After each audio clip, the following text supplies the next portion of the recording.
Hi, everyone, and welcome to our conversation following the screening of Forward, Tomorrow Belongs to Us. My name is Joanne Parsant. I'm the Director of Education for the California Film Institute.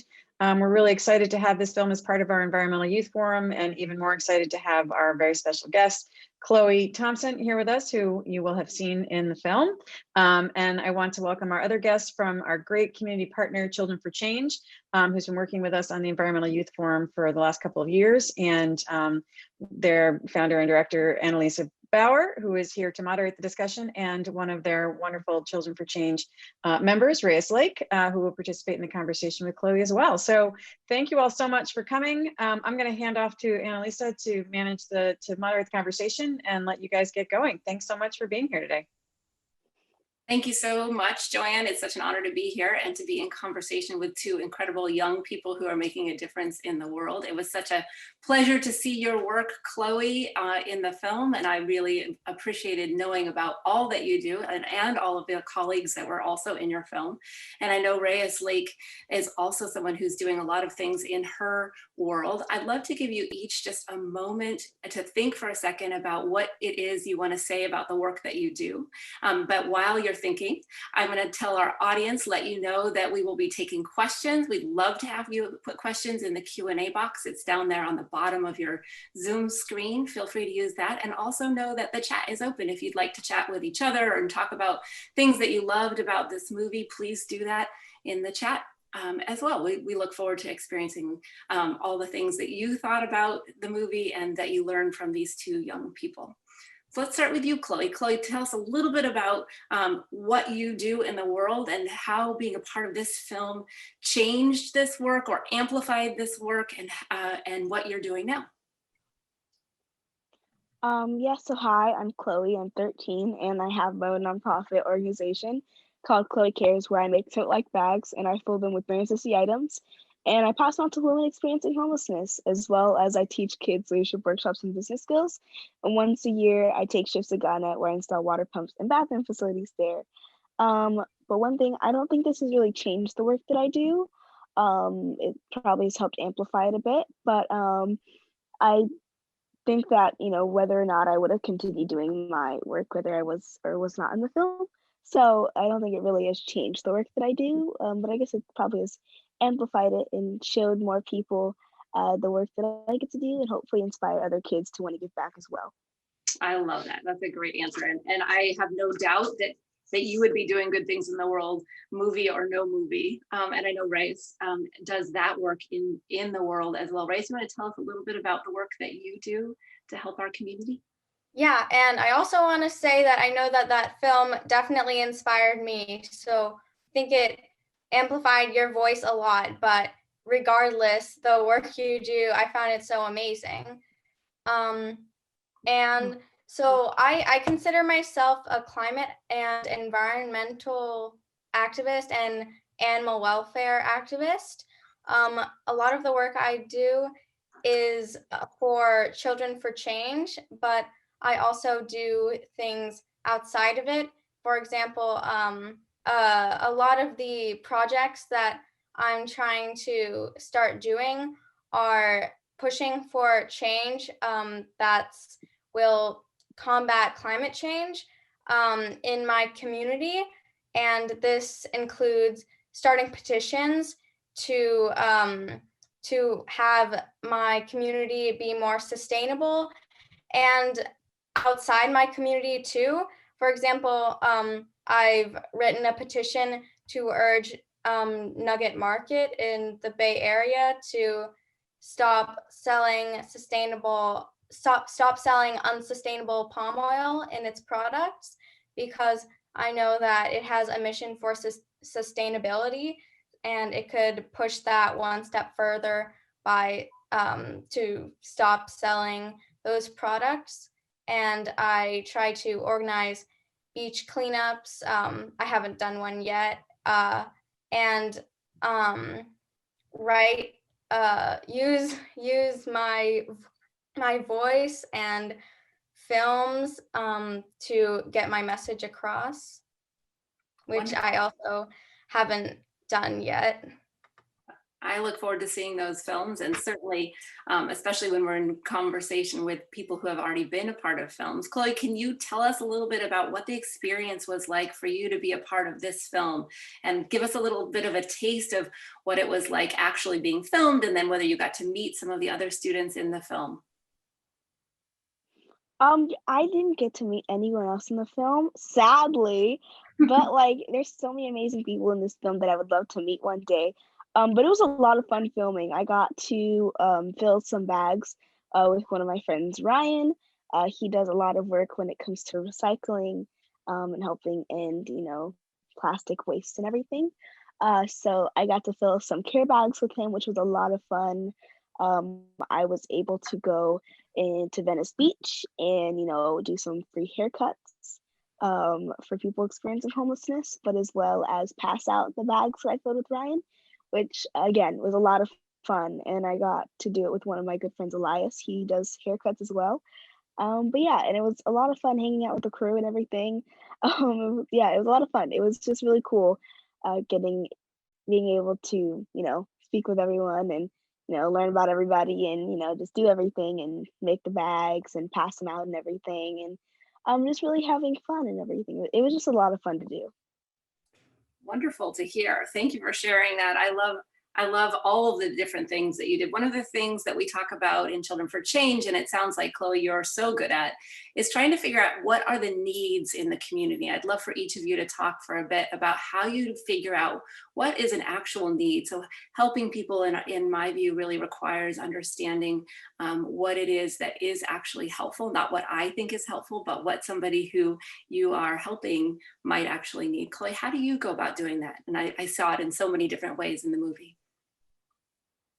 Yeah, and I know how you're saying that not exactly what I need, but I feel as if with people who are experiencing homelessness, they need the same things as I do, whether, especially with the bags that I make. So, like, when it comes to toiletry items, everyone needs some kind of toiletry items to help them the other day, whether it's toothbrush, toothpaste, socks, deodorant, soap. And I just thought of those things that other people would need as well, but as well as I use these things, so someone else who may not have them is going to need them eventually. So just being able to find those items and figure out what that need is and just finding that out and then, supplying it. And I think that's just the most important thing that I was able to do, thankfully, was be able to find that need and talk with my parents and talk with my grandparents about, what is an important need for someone. And, once you figure it out, supply it and hand it out. What an amazing thing to be able to do. I love that. And you're right. It's a great distinction to make, that it is sort of what we would need as individuals, but then figuring it out and being able to provide it is a great thing to do. Reyes, how about you? How do you determine what needs there are in your community? Well, I agree with Khloe. It's also something she said in the movie, in a part of it.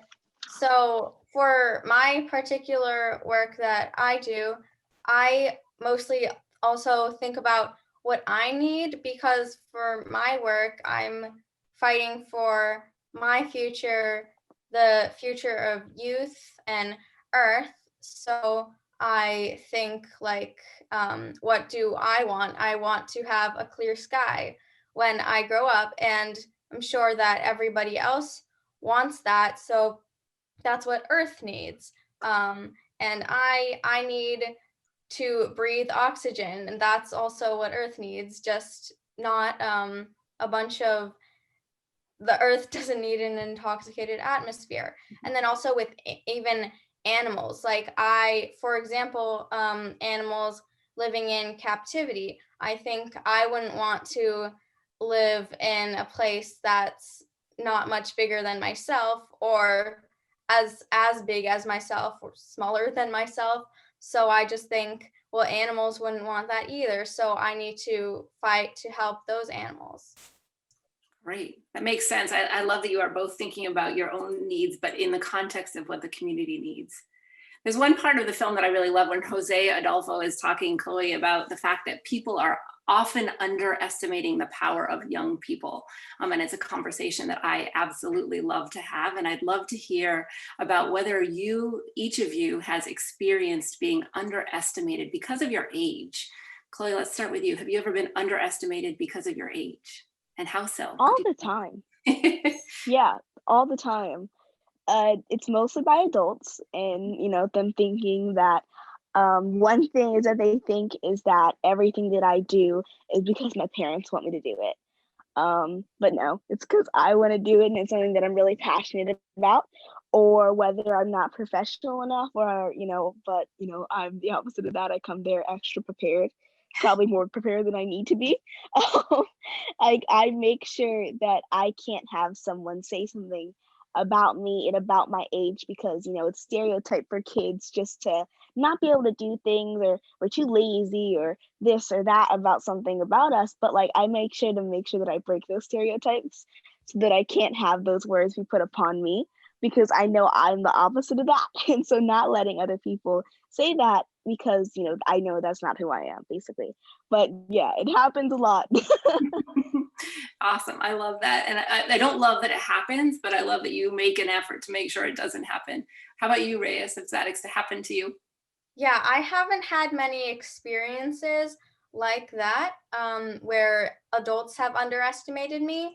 But I know that early on, when I first sort of started doing Children for Change and started being more interested in taking action and activism, I was just thought to myself, like, I want to do all these things, but what if I can't? What if nobody takes me seriously? And the main thing I was thinking about is, how do I even get this opportunity? This opportunity comes after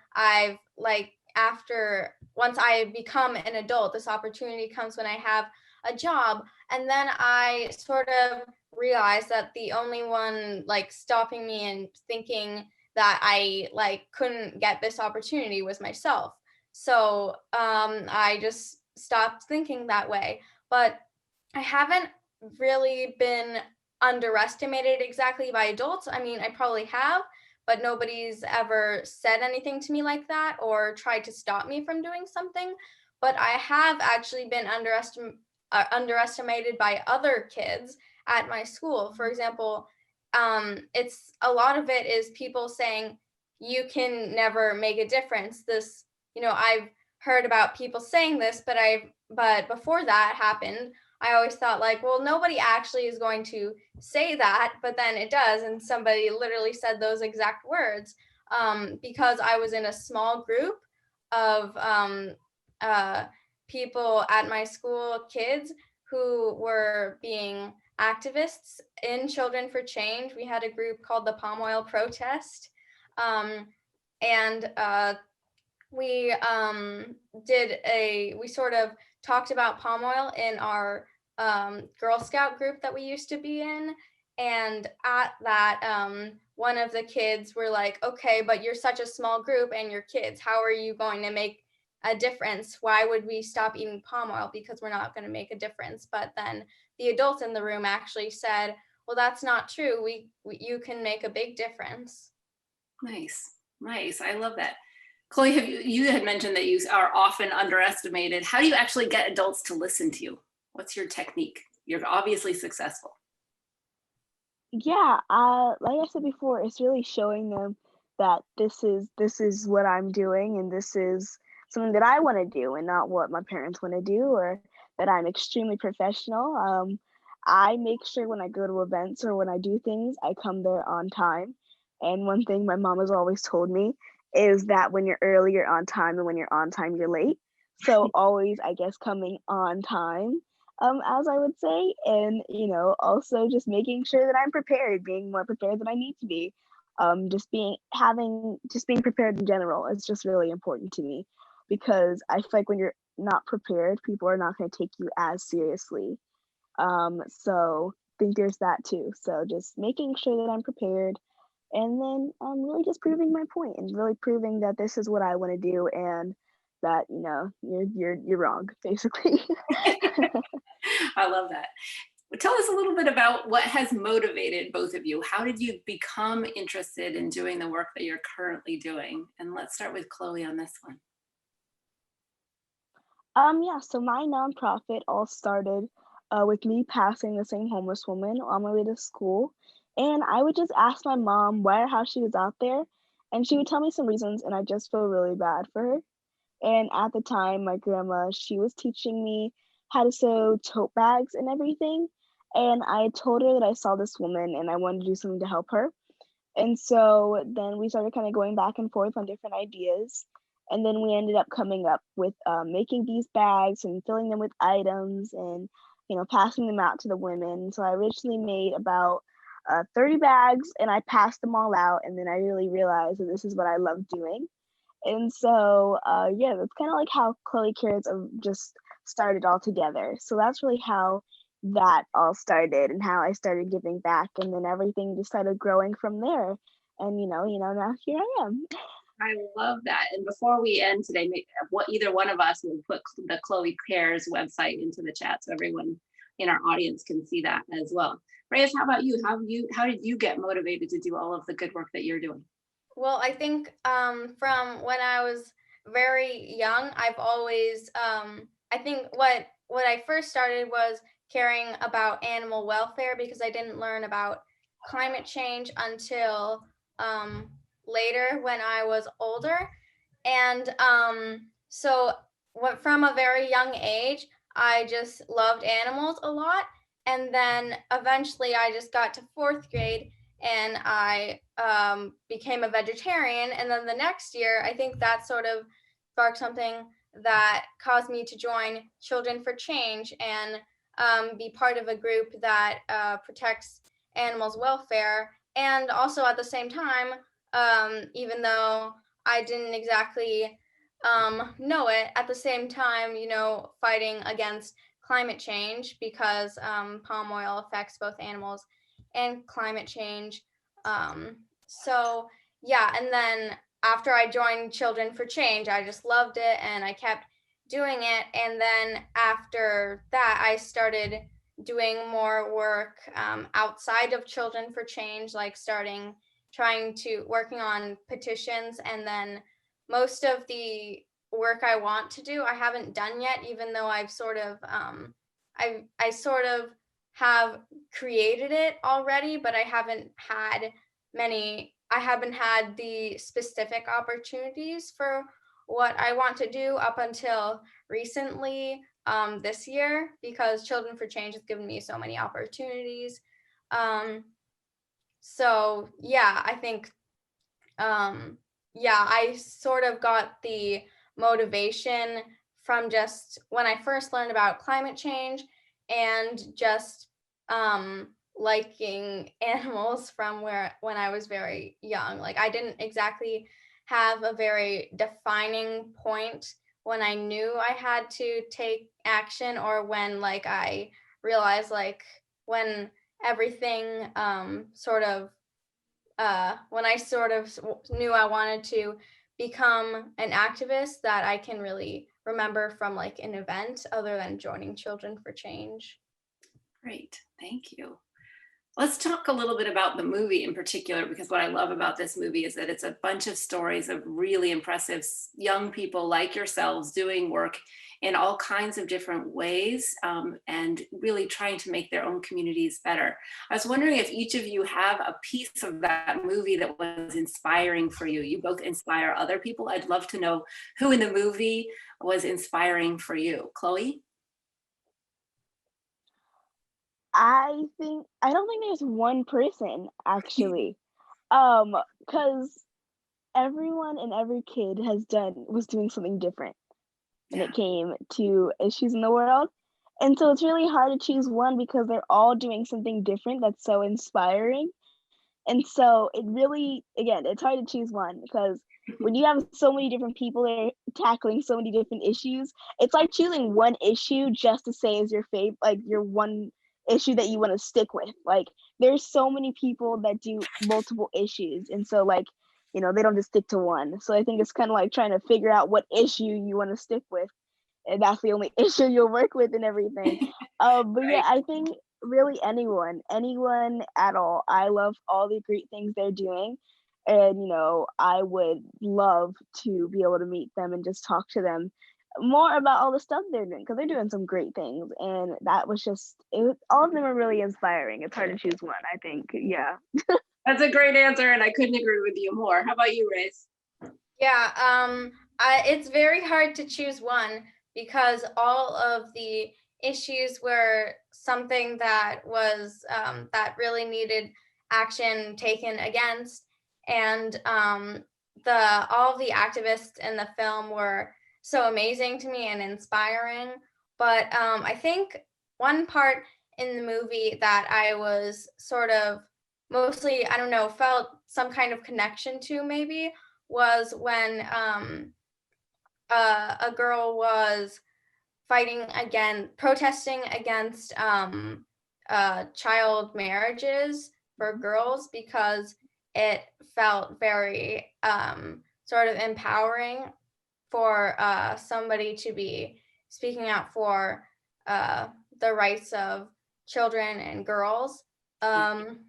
But everything was so inspiring, and I thought it was amazing how, like, for Khloe and some of the other kids, just the way they went out into like where they lived and just saw people who needed help right there, and like starting a bank and like exchanging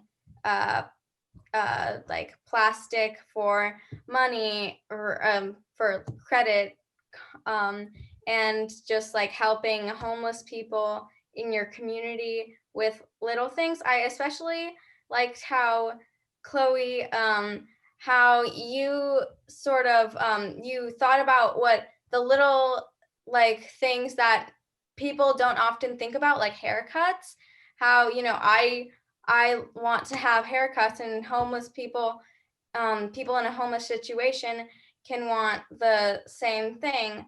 Like they can want to feel good. Yeah, I agree. Thank you. I love that. Can you tell us, Khloe, a little bit about how that was, offering haircuts? And I agree with Reyes. That's a great idea.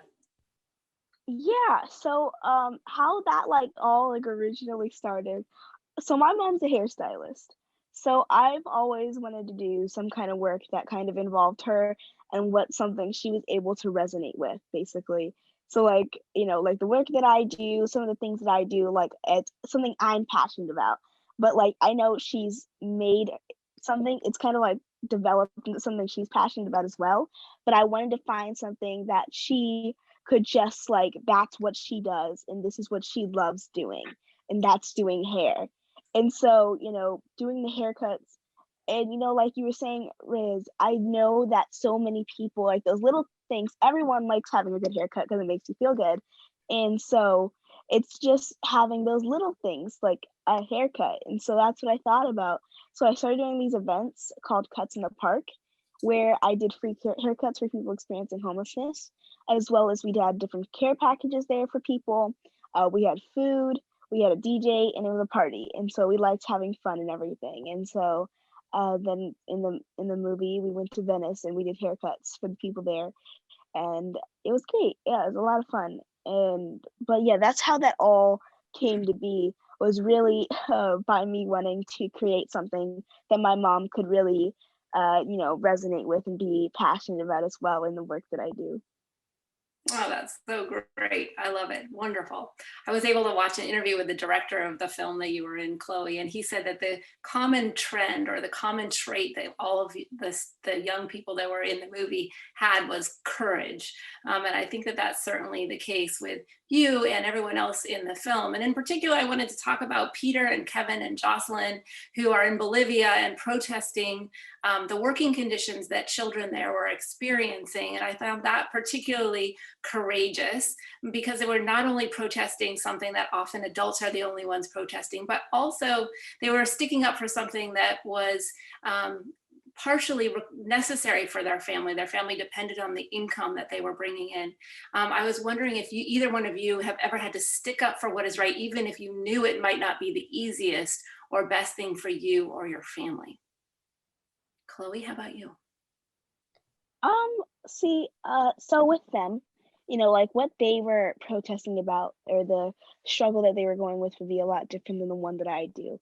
So with them, they're protesting against being able to, have a job, and they're sacrificing being able to have this job, but also they're protesting against the working conditions that they're in, their pay, and all those things. But when they protest, they're sacrificing basically being able to help fund for their family. But the type of sacrifices that me and my family are able to make are a lot different. So I'm very fortunate for the fact that I don't have to work to be able to do to go through life. My parents are the ones that have to do that and everything, but as well as, like our family does make sacrifices, but not as big as theirs. Like my family, my mom travels with me, so she sacrifices spending time with her family. So my dad and my little sister, but as well as I sacrifice that time as well. My dad sacrifices being able to go out with my mom. Like me and my mom are the ones who travel. My dad stays here with my sister. So we all make the sacrifices for me to be able to do what I got to do and everything. So there's those as well. But I'm also able to kind of relate because especially with the girl who was working with the girls in Africa, and trying to end the girls getting married at such a young age. Like I mentor 12 girls in Ghana, and so I'm able to basically understand what they're going through, because those girls, they are constantly talking about how they don't want to get married. Like that's not something they want to do at a young age. They want to live their lives. They want to finish school, go to college, and all those things without having to worry about that. So I still get that aspect of a struggle that people have to go through, but it also, their struggle is way greater than mine. So my comparison is not as great, not as big as well. Well said, though. I really appreciate that. Reyes, have you ever had a moment like that where you've had to sacrifice yourself or your family?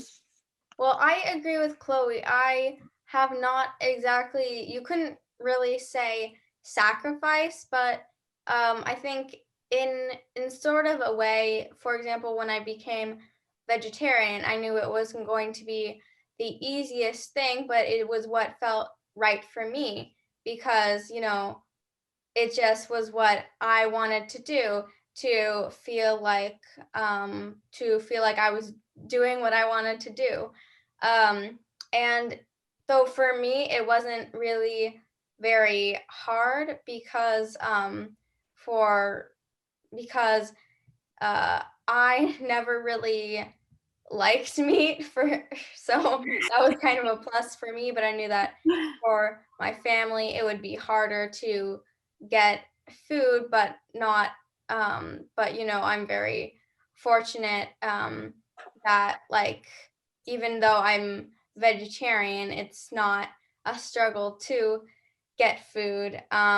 Yeah, so I have not gone through any very experience where I had to make a sacrifice like that for me or for my family, but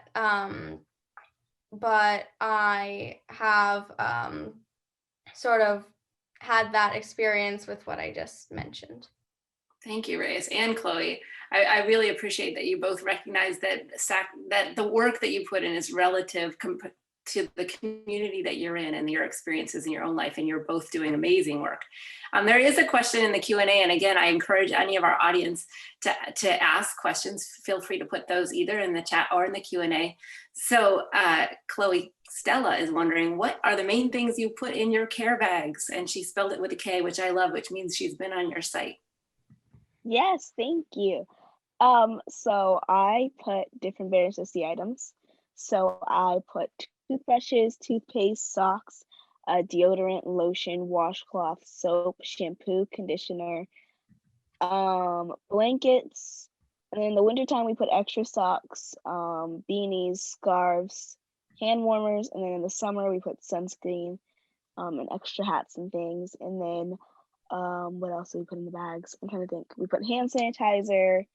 There's over 20 items in there, so sometimes it's hard to keep track of them all. tissues and things like that, but all bare necessity items that everyone uses on a daily basis and needs. So yeah. That's great. Has COVID changed? I heard hand sanitizer in there, but has COVID changed the work that you do in any way?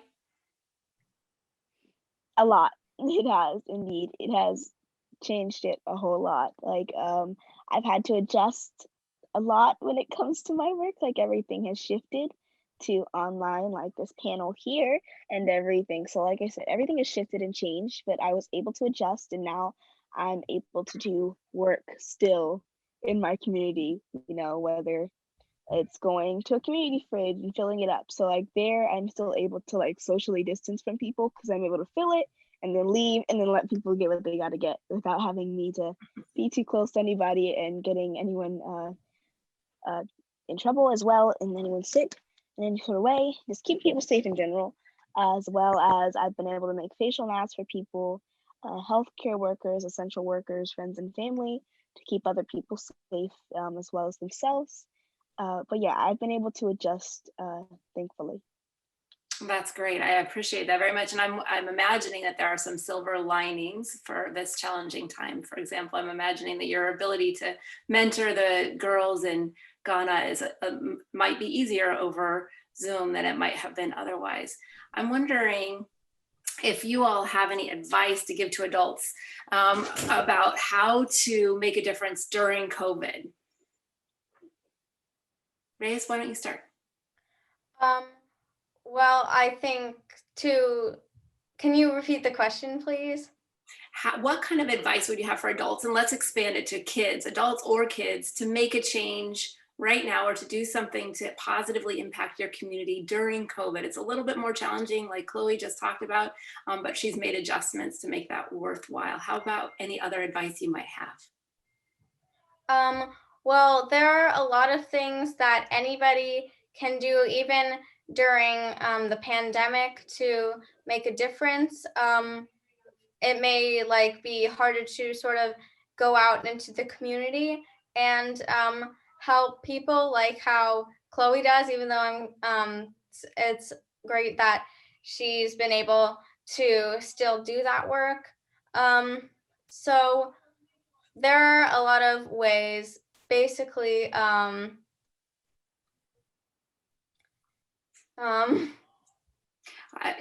It reminds me, Reyes, of the work that you're doing of advocating and speaking in front of school boards and town councils. That work is something that might be easier done during COVID. That might be an example. Yeah, that is definitely an example. And also during coronavirus, it's something that has, greatly impacted a lot of people, for example, small businesses and climate change and a lot of other things. So, and also some people, especially, for example, in older people in nursing homes, sometimes they have been lonely during the pandemic, and you can, it's also like small things like that. There are opportunities to sort of either like video chat with them or send them a letter, and that makes a difference. It makes them happier, and it's also and there's also you can still do things virtually. For example, making a public comment about something you care about at town council meetings, writing to somebody or a group to ask for a change to be made. And you can also, during coronavirus, for climate change specifically, that has affected it a lot, because during coronavirus, we have to sort of use more one-use things, and there are things you can do to take action to sort of support substitutes to those things, or to support action against climate change while that is happening. Nice, I appreciate that. Khloe, did you have anything you wanted to add to that? You really talked a lot about like a lot of different points. But also, like you said, finding those alternatives right now, like, we're not able to do anything close and contact things, but being able to find those things you can do away from people, whether it's video chatting, you can do like a way to cheer people up is having virtual like game nights. Like I love doing that with like my friends and family, so that you're able to still keep in touch with people and make sure people are having good days. You can do like a chalk walk where you just write some words of affirmation on your sidewalk or something like that to, like to keep people's days going well, thinking literally our healthcare workers putting signs in your windows, thanking them and all the great work that they're doing right now. Just those little things are, can make such big differences in someone's life, but as well as other people's, really anyone. Great ideas. I love that. There's another question in the Q&A, which is a nice one from one of our audience members. Can you relate to Arthur from the movie? And for anyone who's watching, Arthur is a young boy from France who's helping, similarly to Khloe, helping people in a homeless situation. And he does a lot of painting and then sells his paintings to earn money to donate things to people in a homeless situation. So Khloe, do you relate to Arthur? Yes, I do indeed. I relate to I guess what the word is his push basically, like, and his passion as well for what he's doing. Like, I just think he is just so amazing, and I'm so happy I was able to inspire him as well. But I started my work at a young age. I started when I was about 8 and everything. And I started raising funds as well, but I didn't actually sell my artwork because at the time I wasn't that good at drawing. I'm getting better, but like I didn't have that. But like I think I'm able to relate to him off the fact that how much he wants to help people, that he's able to create and be able to do things to make sure that he's able to help other people and not just be like, I know like a lot of people they give back like this one time, I saw him and he gave out some food and everything, and I saw that and I think I think it's just so great, but I feel like a lot of people do it like one time.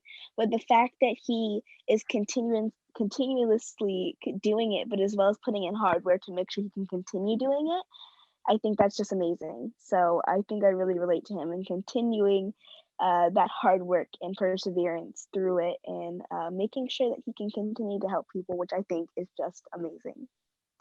I love that, Khloe. How about you, Reyes? I can relate to Arthur in the way that a lot of times in the movie, people would sort of ask him, like, are you sure you want to do this? Or like, he would always just every time, at least in the movie, whenever he saw a person in a homeless situation, he just wanted to help. And he didn't want to ever like take the easy way and let them go unnoticed. And I think I can relate to that because I don't feel like I can ever just ignore something that needs to be that needs action to be taken against it. So like, even though I know that, for example, like using plastic straws would be easier, or plastic bags and things like that, I always like, even like every time I'm getting candy, I think, I do want this candy, but maybe I shouldn't, because when it has trash and it makes like more trash, and I don't really need this or want this that much that I want to have more trash on earth. And like, do I need to use this plastic straw, or can I just bring a metal straw? Because even though it's not exactly easier, I just like, it's something I often think about. Like, I know that I don't have to exactly like, I could just like take the easy road, but I know that if I never didn't like take action now, I would just regret it for the rest of my life. Honestly, it's you know, even though maybe sometimes it's not something that would make a huge difference if I ever like, do something that I don't exactly often do, or that I think is bad for the environment, or just that I don't agree with. Like, for example, I like bugs and insects, and if I do something to harm them, I just like personally, I just feel bad, like, oh, I shouldn't have done that. Why did I do that? That's not me. Right. Yeah. Right. Okay, great.